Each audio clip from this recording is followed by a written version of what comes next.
प्रिय दर्शकों, नमस्कार। एक बार फिर से उपस्थित हूँ आप सबके सामने रविवार के कार्यक्रम में। ये वो कार्यक्रम है जहाँ मैं आप लोगों के भेजे गए सवाल और प्रश्नों का उत्तर देता हूँ। यहाँ बहुत सारे अच्छे अच्छे सवाल हैं, कुंडलियों से भी सवाल हैं और कुछ उत्तरोत्तर वृद्धि वाले भी सवाल हैं। सबसे पहला सवाल, बिना समय का नुकसान किए आप लोगों को पहले बताऊं, मेरा एक दूसरा चैनल है नकुल पाराशर शॉर्ट्स के नाम से, NAKULPARASHARASHORTS, नकुल पाराशर शॉर्ट्स। उसे आप जब YouTube पे सर्च करेंगे तो हो सकता है कि उसमें वो आपको सर्च में ना मिले, पर उसके नोटिफिकेशन थोड़ी देर बाद जाते हैं। हो सकता है कोई उसके एल्गोरिदम हो जो मैंने फॉलो ना किया हो, इस वजह से उसके नोटिफिकेशन नहीं मिलते हैं, पर वो धीरे धीरे थोड़ी देर के बाद उसका नोटिफिकेशन आता है।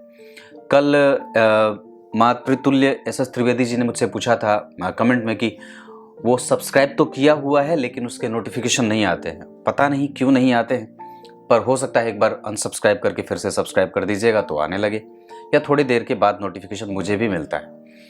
कोई बात नहीं है, पर वो चैनल भी आप लोगों को अवश्य ही सब्सक्राइब कर लेना चाहिए। मैं सोच रहा हूँ कुछ कुछ कार्यक्रम उस पर भी कुछ न कुछ डाला जाए जो धर्मशास्त्र से युक्त हो। सबसे पहला सवाल इस कार्यक्रम में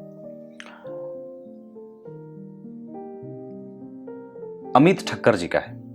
अमित ठक्कर जी ने बहुत सवाल अच्छा पूछा है। सवाल तो दो पूछा है, पर पहला इनका दूसरा जो सवाल है वो बड़ा बढ़िया है। स्ट्रेस दूर करने के लिए ध्यान करना हो तो कैसे किया जाए?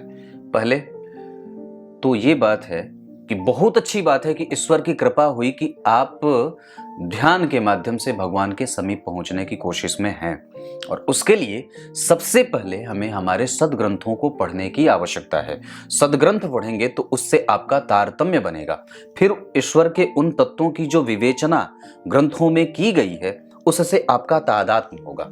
जैसे उससे तादात्म्य होगा उससे आप जुड़ेंगे, फिर वो निरंतर चिंतन होता रहेगा, निरंतर वो उसके स्पर्श से विचारों की उत्पत्ति और विचारों का उत्पन्न होना होता रहेगा। फिर आप रेगुलर, अब जैसे सामान्यतः मैं एक बात बताऊं, जब कोई व्यक्ति संध्या वंदन करता है, कोई ब्राह्मण संध्या वंदन करता है, तो उस वक्त पे आपके बॉडी का जो टाइम क्लॉक है, वो क्या बोलते हैं, घड़ी है जो हमारे शरीर में, उस वक्त पे आपको बेचैन कर देगी पूजा करने के लिए। और एक दिन नहीं करेंगे तो लगेगा बाप रे बहुत बड़ा भारी काम जो छूट गया है। तो उसी तरीके से मैं आप लोगों को अपनी ही बात बताता हूँ। मैं सुबह 12 बजे से कुंडलियां देखना शुरू करता हूँ, 10 बजे से लेकर 12 बजे तक कार्यक्रम बनाता हूँ सुबह में, पर 12 बजे से लेकर के रात में 12 बजे तक नॉन स्टॉप काम करता हूँ उसके बाद भी। पर इस दौरान मुझे लगता है कि मैं 10 मिनट के लिए भी पुस्तक ग्रंथ छोड़ता नहीं हूँ, हमेशा किताब हाथ में रखता हूँ, क्योंकि बिस्तर से उठ करके कहीं उतरना ही नहीं है।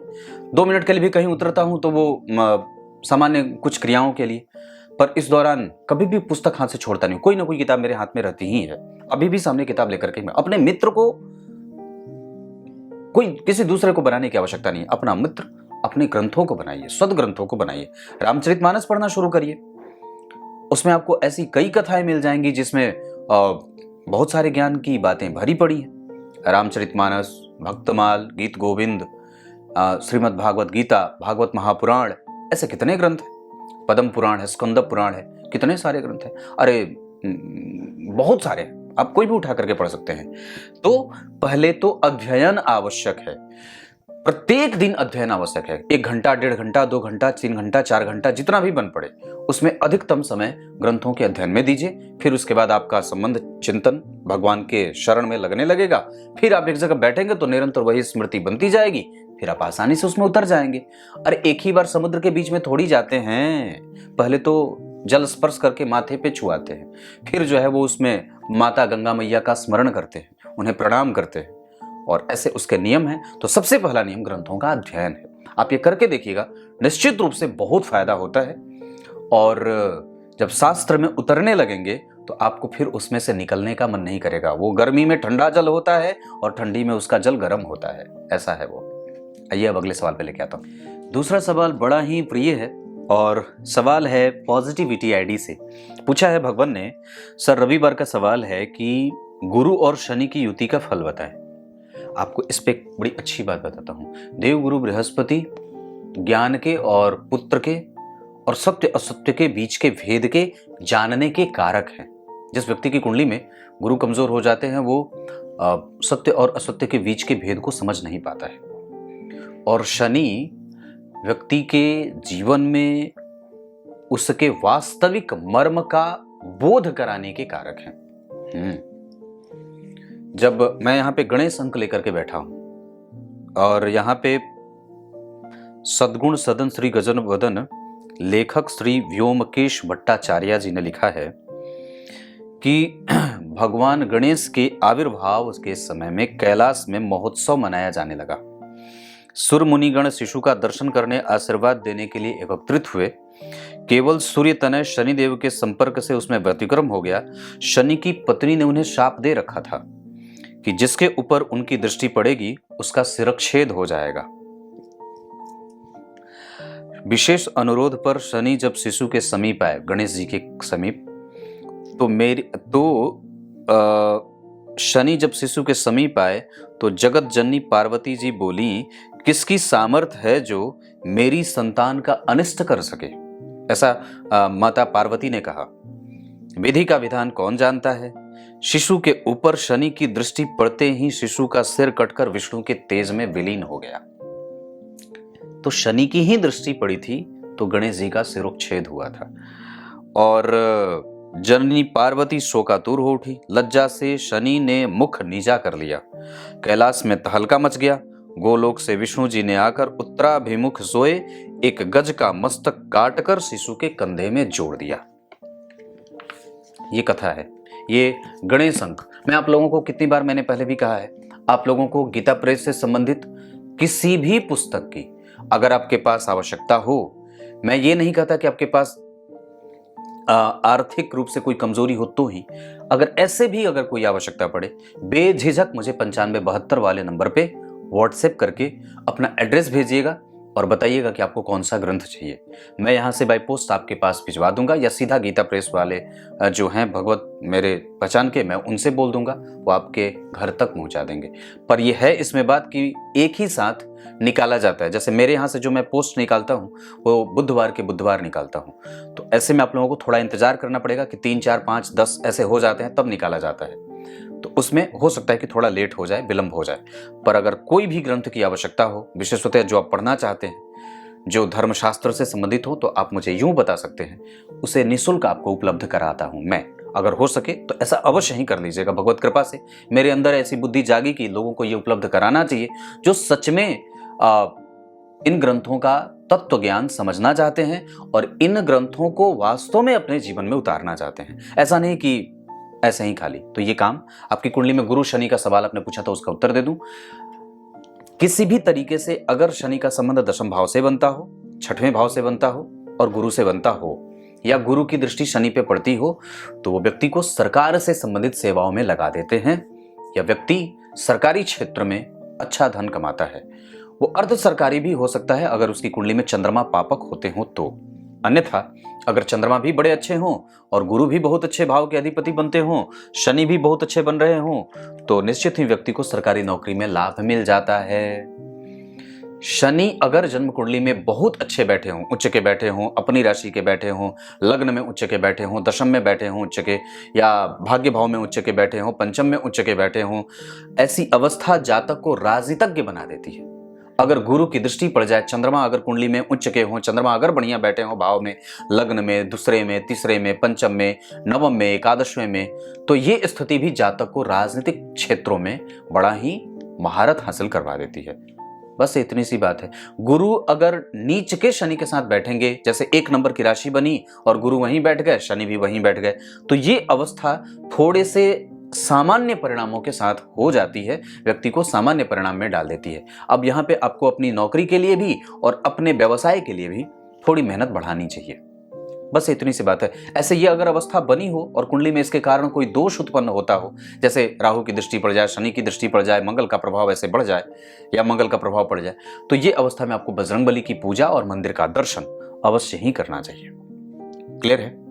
अब अगले प्रश्न पे लेके आता हूं। तीसरा प्रश्न पूछा है दीपक कुमार स्टडी सेंटर से, एक साथ कितने देवी देवताओं के मंत्र जपे जा सकते हैं?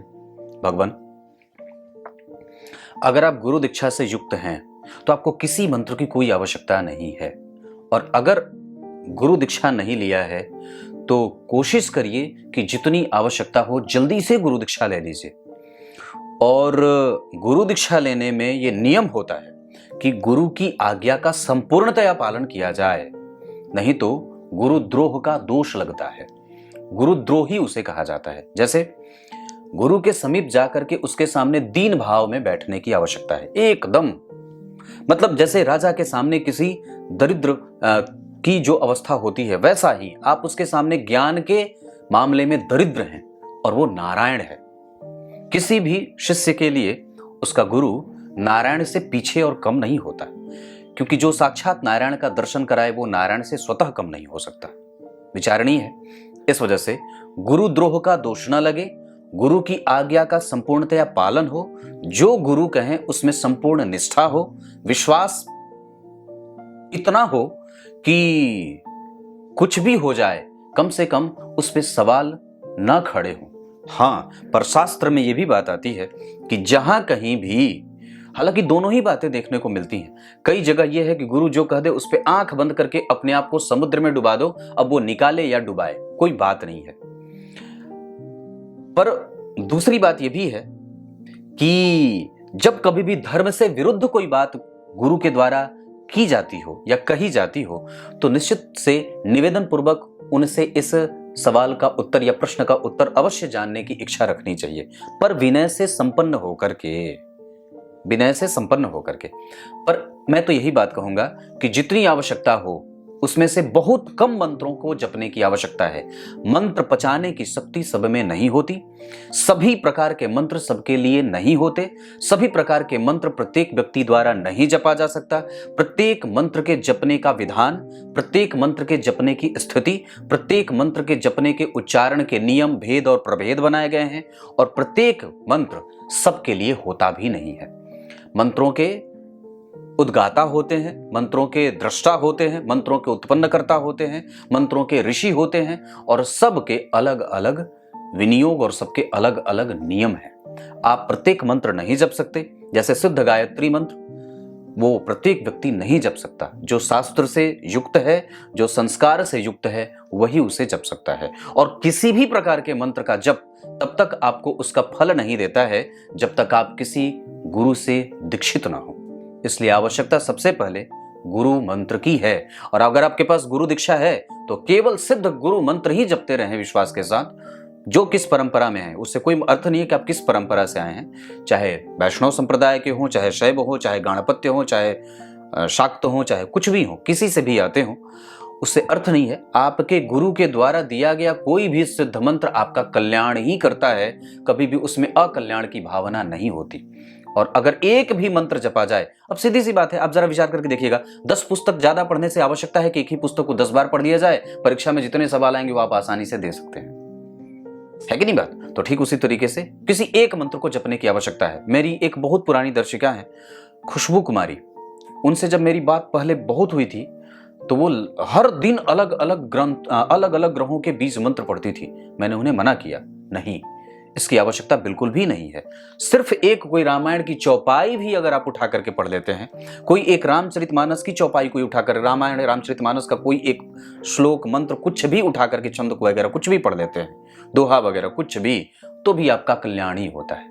क्योंकि हमारे शास्त्रों में जो मंत्र और जो उच्चारण किए गए हैं, जो शब्द लिखे गए हैं, जिनका स्पर्श देवताओं का स्पर्श करा देता है, उसमें अकल्याण का भाव कभी है ही नहीं, और उसका अर्थ हमेशा ही आपके सर्वोत्कृष्ट प्रणामों का प्रणाम करा देता है। इस वजह से कोई एक मंत्र, विशेष मंत्र की आवश्यकता आपके जीवन को है नहीं। इंद्र थोड़ी बनना है, आप चुपचाप यही करिए, उससे बढ़िया कुछ भी नहीं होता। सिर्फ एक मंत्र, पर वो भी तब जब गुरु दीक्षा से युक्त हो और किसी गुरु के द्वारा दिया गया हो। उससे सुनिए, किसी श्रेष्ठ ब्राह्मण के द्वारा उस मंत्र को पहले सुना जाता है, उच्चारण उनसे कराइए, उनके सम्मुख बैठ करके उनसे उस मंत्र का प्रसाद ग्रहण करिए, मंत्र रूपी प्रसाद ग्रहण करिए, उसके बाद उस मंत्र को जपने के योग्य आप होते हैं।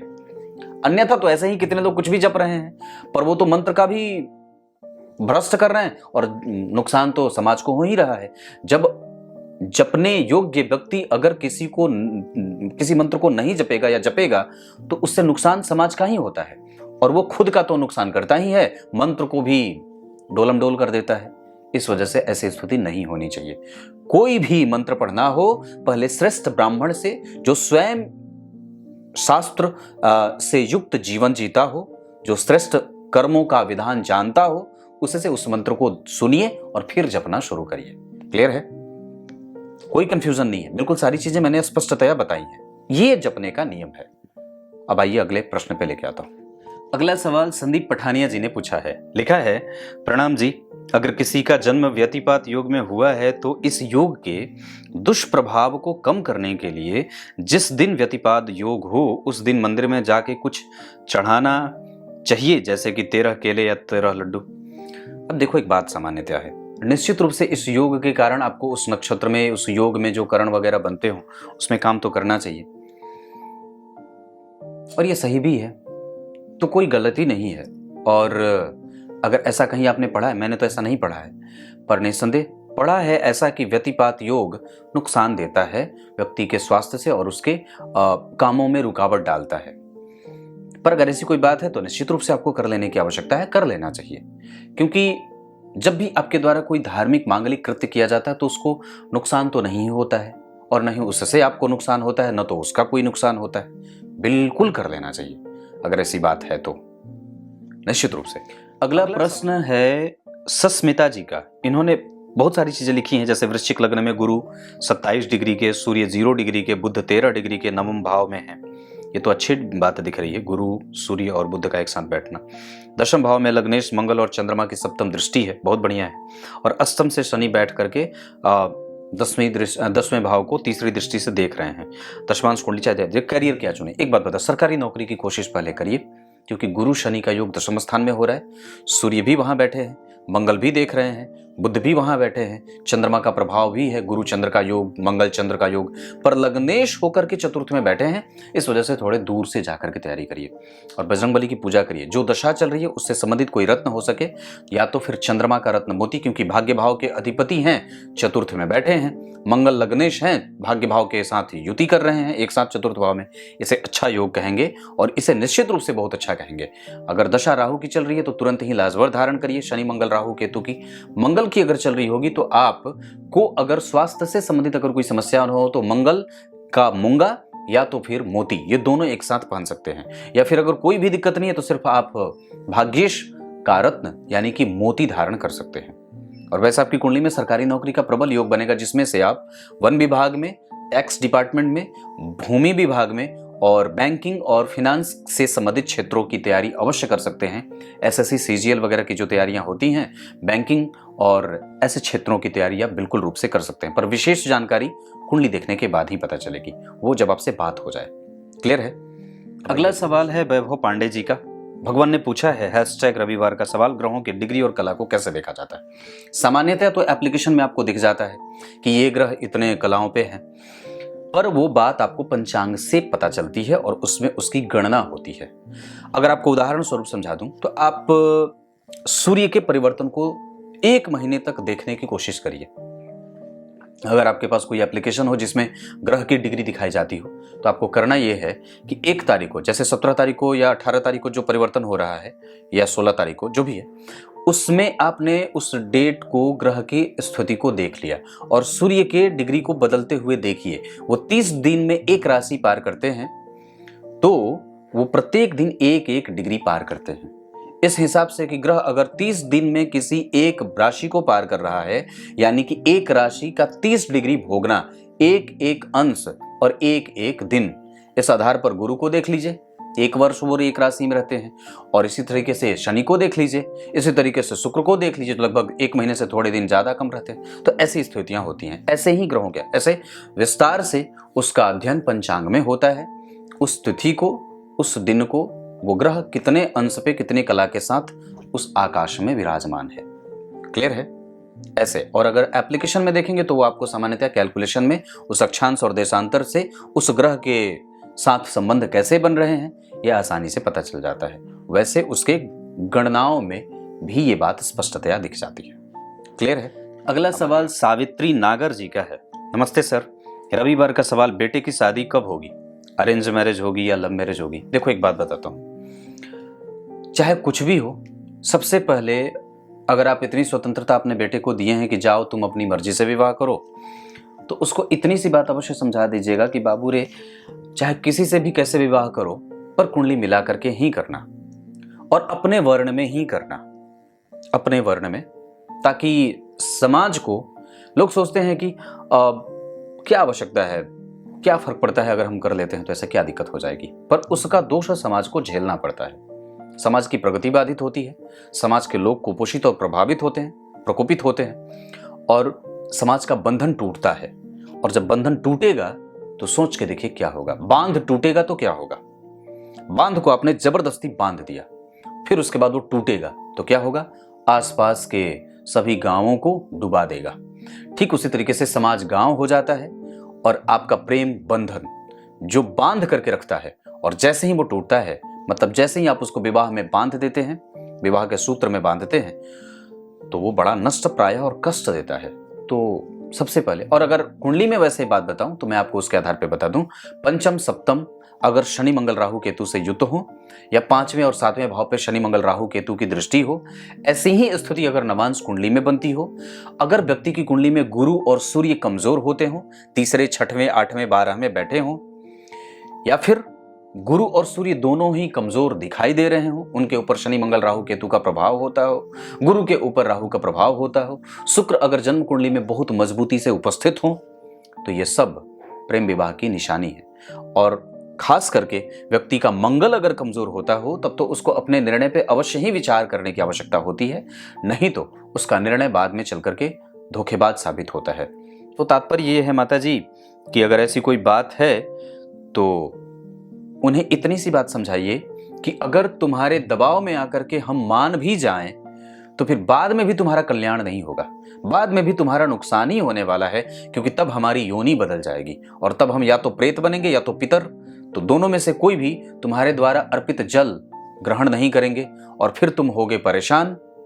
मैं उधर परेशान उस योनि में और इधर तुम मनुष्य योनि में परेशान, दोनों ही परेशान, क्योंकि आपने वर्ण संकरता का भेद किया है, तत्वों को समझा नहीं है, तो ये तो परेशान करेगी। मैंने ऐसा पहले भी बहुत बार कहा है। इस वजह से कुंडली मिला करके ही विवाह करने की आवश्यकता है। कई बार लोग आपको कहेंगे कि कुंडली कुछ नहीं होती है, पर वस्तुतः अगर नहीं होती तो फिर विवाह परेशान क्यों होता है। सवाल ये भी उठता है, फिर हमारे शास्त्रों में इसके कुंडली मिलाने का कोई चक्कर क्यों है, विचार करने की बात है। फिर तत्व आपके अंदर का पृथ्वी जल अग्नि वायु आकाश और उस शरीर के अंदर का पृथ्वी जल अग्नि वायु आकाश क्यों बैलेंस नहीं होगा तो क्या गड़बड़ी नहीं होगी? बिल्कुल होगी। फिर संतान उत्पत्ति में क्यों दिक्कत होती है, फिर बच्चा विकलांग क्यों होता है, क्यों मानसिक रूप से अस्वस्थ होता है, क्यों अनबन बनी रहती है, क्यों आर्थिक स्वतंत्रता दिखाई नहीं देती है, क्यों आर्थिक रूप से आप परेशान रहते हैं, कई बार आपका काम क्यों रुक जाता है, क्योंकि दोनों एक दूसरे के साथ सहयोगी नहीं हो रहे हैं। इस वजह से ही ये बात लागू होती है। क्लियर है? अगला प्रश्न पूछा है आशा इंग्लिश सिखीवा। मेरी अभी चंद्रमा की महादशा चल रही है और ये चंद्रमा मेरे 6वें हाउस में है, तो और क्या बीमारी? ऐसा क्यों सोच रहे हैं? कोई बीमारी नहीं है। चंद्रमा 6वें भाव में अगर बैठे हैं और आपको ऐसा लग रहा है कि आप बीमार हो सकते हैं, तो सबसे पहले किसी भी तरीके से चंद्रमा की कमजोरी हो और सूर्य उस कुंडली में पूजनीय बन रहे हैं, पूजनीय वो हमेशा है, वो बनते नहीं है, तो सूर्य की आराधना, कम से कम सूर्य को अर्घ, भगवान आदित्य का स्मरण, उनके लिए प्रणाम काफी होता है। और उसके अतिरिक्त उन्हें अर्घ, रक्त चंदन की माला गले में, उनको पीले पुष्प की माला और घी का दीपक अवश्य दिखाना चाहिए। और उसके अतिरिक्त रविवार को नमक बिल्कुल बंद करिए, नियम से सोइए, नियम से जागिए और प्रकृति स्तोत्र का पाठ करिए। आपको ये मिल जाएगा, स्तोत्र रत्नावली नाम की एक पुस्तिका आती है गीता प्रेस से, उसमें ये मिल जाएगा। उसमें प्रकृति स्तोत्र है, उसमें शरीर के तत्वों का बैलेंस करना उस स्तोत्र के पढ़ने से हो जाता है, उससे कोई बीमारी परेशान नहीं करती है। इसके अतिरिक्त मैंने अभी हाल ही में दत्तात्रेय स्तोत्र पढ़ा था। आप तो कार्यक्रम मेरा प्रत्येक दिन देखती हैं, बहुत धन्यवाद आपको। तो ये काम करिए। और इसे चंद्रमा 6वें भाव में व्यक्ति को साहसी बना देते हैं। सर्दी वगैरह ना हो इसका ध्यान रखिएगा, पेट वगैरह की परेशानी ना हो इसका ध्यान रखना चाहिए। बाकी तो चीजें ठीक हैं। अगर कोई ऐसी बीमारी नहीं है तो फिर डरने की कोई आवश्यकता नहीं है। ग्रहों से डरने के लिए नहीं, उनसे आशीर्वाद का भाव रखना चाहिए कि हे परमात्मा, ये आपके स्वरूप हैं, आप स्वयं स्वरूप से युक्त होकर के मेरी कुंडली में विराजमान हैं इस भाव में, तो मुझे आपकी कृपा ही प्राप्त हो, मुझे आपके कोप का भाजन न बनाइएगा। और कम से कम जो मुझसे प्रत्येक दिन कृत्य अकृत्य में गलती हो रही है उसे क्षमा ही करते जाइएगा। ऐसा अगर दारिद्र भाव और दीन भाव लेकर के जाएंगे तो कौन मरे को मारेगा? विचार करिए। मैं मुझे कब लोग कुछ कभी कभी कुछ बोलते हैं तो मैं तो खुद मरा हूं, अब मरे को क्या मारोगे? तो ऐसा ही भाव रखना चाहिए, मरे को क्या मारना, जो मैं तो खुद मरा हुआ हूं, इतनी सारी बीमारी लेकर के बैठा हूं, इतनी सारी समस्याओं से घिरा पड़ा हूं, तो जो कोई मरा हुआ है उसको कोई क्या मार सकता है? बस विचारों से नहीं मरना चाहिए, आपके अंदर का चिंतन नहीं मरना चाहिए, है ना? तो ऐसा भाव बना करके रखिएगा तो कभी कोई नुकसान नहीं है। भगवान को याद करते रहिए, निरंतर स्मरण से कोई भी बीमारी खत्म ही हो जाती है, और हो ही गई है। तब तक के लिए भाई अब अगले प्रश्न पे लेके आता हूँ। अगला प्रश्न स्मिता त्रिपाठी शर्मा जी का है। जय श्री कृष्णा। रविवार के लिए प्रश्न है, पृथ्वी तत्व की कुंडली में असंतुलित होने पर पृथ्वी माता का पूजन, अर्घ, व्रत, स्रोत का क्या विधान है? मैंने अभी थोड़ी देर पहले एक कार्यक्रम अभी ही कहा है, प्रकृत स्तोत्र होता है, आपको वो मिलेगा स्तोत्र रत्नावली में, गीता प्रेस से, उसमें आपको मिल जाएगा। इसके अतिरिक्त अगर चाहें तो मातृभूमि का पूजन करना चाहिए। उनकी मिट्टी अगर हो सके तो किसी कटोरे में रख करके उनका नित्य प्रतिदिन पूजन करके, पुष्प अर्पित करके, और उस मिट्टी का ही चंदन अपने कंठ में और गले में लगाना चाहिए या अपने माथे पे। इससे धरती माता की पूजा हो जाती है। इसके अतिरिक्त संपूर्ण वृतांत उठा करके किसी कागज पे लिख करके गंगा मैया को प्रवाहित करने से भूमि तत्व से संबंधित सब सारे दोष खत्म होने लगते हैं। सारी जो दुख दरिद्रता है आपको घेर रखी है, उसको गंगा मैया में दीपक के साथ उसको कागज पे लिख करके चिट्ठी पत्री बना करके उसको गंगा जी में प्रवाहित कर लेने से भी सारे कष्ट इस तरीके के जो आपने लिखे हैं वो दूर हो जाते हैं। आइए अब अगले प्रश्न पे लेके आता हूँ। अगला प्रश्न सुधा जी का है। राधे कृष्णा, कृपा मेरी बेटी की कुंडली के बारे में बता दीजिए। बिल्कुल बताऊंगा। उसे रात में नींद नहीं आती, तो सबसे पहले अगर नींद नहीं है तो चंद्रमा और बुध की स्थिति को कुंडली में देखने की आवश्यकता है। और चंद्रमा उनके कहाँ के हैं, मतलब पक्ष बल में वो कैसे हैं, शुक्ल पक्ष के हैं, कृष्ण पक्ष के हैं, पापक हैं, सुभग हैं, मतलब उनका जन्म शुक्ल पक्ष के अष्टमी तिथि से लेकर के कृष्ण पक्ष के अष्टमी तिथि के बीच, नौमी तिथि के बीच है, तो चंद्रमा अच्छे हैं। और अगर कृष्ण पक्ष के अष्टमी तिथि के बाद और शुक्ल पक्ष के अष्टमी तिथि से पहले के हैं तो चंद्रमा पापक है। अगर ऐसी स्थिति बने, चंद्रमा और बुध आगे पीछे या एकदम निरंतर आमने सामने प्रति योग में हो, बिल्कुल साथ में बैठे हों, या उसके अतिरिक्त चंद्रमा अगर खराब हो रहे हों, विशेषतः मानसिक असंतुलन कभी भी बनती है तो चंद्रमा और बुध के कमजोर होने से, क्योंकि यही दोनों ग्रह असंतुलन पैदा करते हैं बहुत ज्यादा संवेदनशील होने के कारण। तो ऐसी स्थिति है। उसके अतिरिक्त आपको अपनी कुंडली में दशा देखने की आवश्यकता है, अभी कौन सी दशा चल रही है, वो ग्रह कहाँ बैठा है, किस भाव का अधिपति है, 6वें, 8वें, 12वें बैठा है, पीड़ित है, परेशान है, अस्त है, मृतप्राय है, कैसा है, यह आप आसानी से देख सकते हैं। मैं बिल्कुल स्पष्ट बता रहा हूं। और उसके बाद उसके उपाय अगर बन पड़े तो कराइए। किसी सिद्ध ज्योतिषी से अवश्य ही संपर्क कर लेने की आवश्यकता होगी। बाकी चीजें आपको वो सामान्यतः समाधान दे देंगे। सूर्य को अर्घ और नियमित समय पे जागना और सोना भी व्यक्ति को कई बार मानसिक रूप से असंतुलन करने में, असंतुलित करने का कारण बनता है। उन्हें समय पे जगाइए, समय पे सुलाइए, भोजन में शहद आदि का इस्तेमाल करवाइए, मसालेदार भोजन से बचा करके रखिए, मांसाहार बिल्कुल बंद करा दीजिए, गंगा जल का सेवन, गीता जी का पाठ, 11वें और 5वें अध्याय का पाठ आदि आदि करते रहने की आवश्यकता है। गाय के घी का सेवन नाक में भी डालने से कई बार मानसिक बीमारियां ठीक हो जाती हैं, ऐसा भी होता है। तो अगर बन पड़े तो ठीक है, अन्यथा तो किसी डॉक्टर से मिल लीजिए। अगला और अंतिम सवाल है। वैसे प्रश्न तो बहुत सारे हैं, इसके अतिरिक्त मेरे पास 1 2 3 4 5 6 7 8 9 10 11 12 13 14 15 16 प्रश्न और भी हैं, पर उतना पढ़ नहीं सकता अभी इस कार्यक्रम के लिए, इस वजह से बाकी के कार्यक्रम में अगले रविवार को मैं बना दूंगा। पर यह सवाल है दीपक शर्मा जी का। गुरुजी, मेरा रविवार का प्रश्न है कि मेष लग्न की कुंडली में मंगल, शुक्र और चंद्रमा पंचम भाव में, गुरु और केतु अष्टम भाव में। अरे भाग्य भाव का अधिपति अष्टम में है ना, राहु और केतु के बीच में है। और आपने क्या कहा कि गुरु, मंगल, चंद्र और शुक्र पंचम भाव में। ये तो अच्छी स्थिति है, 3 शुभ ग्रह में लग्नेश बैठ गए। और उसके बाद और नवांश कुंडली में, वृष लग्न की कुंडली में शुक्र और मंगल सप्तम भाव में एक साथ बैठे हैं, ये भी ठीक है। तो धन की स्थिति देखिए, भाग्य भाव का अधिपति नवांश कुंडली में लग्न कुंडली में अष्टम में गया, राहु केतु के संपर्क में है, इस वजह से गड़बड़ी हो रही है। और दूसरी बात, तो मंगल के साथ शुक्र हर जगह युति में है, तो अपने व्यापार को और भी चेक करिए कि आप कौन सा कारोबार कर रहे हैं। वैसे धन भाव के अधिपति या धन का कारक अगर धन को देख रहा है तो गुप्त तरीके से भी कई बार धन कमाया जा सकता है। बाकी आपकी कुंडली में, मेष लग्न की कुंडली में सूर्य कहाँ है, उसके बाद आपकी कुंडली में बुध का प्रभाव कैसा बन रहा है, क्योंकि मेहनत आपका कहाँ जा रहा है और कितना दे रहा है ये देखना होगा। वो सुरते वो चौथे और छठवें भाव में ही बैठे होंगे, तो ये स्थिति बनती है। उसके अतिरिक्त धन के मामले में अगर कभी भी कोई परेशानी हो तो मैंने बहुत पहले एक कार्यक्रम बनाया था, अभी थोड़े दिन पहले, विष्णु सहस्त्र नाम का पाठ प्रत्येक व्यक्ति को करना चाहिए। विष्णु सहस्त्र नाम का पाठ करिए। और इसके अतिरिक्त गणेश चतुर्थी का व्रत करना चाहिए, शुक्ल पक्ष की चतुर्थी वाला, विनायकी चतुर्थी। और इसके अतिरिक्त अगर हो सके तो भगवान सूर्य की आराधना अवश्य करनी चाहिए। भगवान सूर्य को अर्घ उनके 12 नामों से अवश्य देना चाहिए।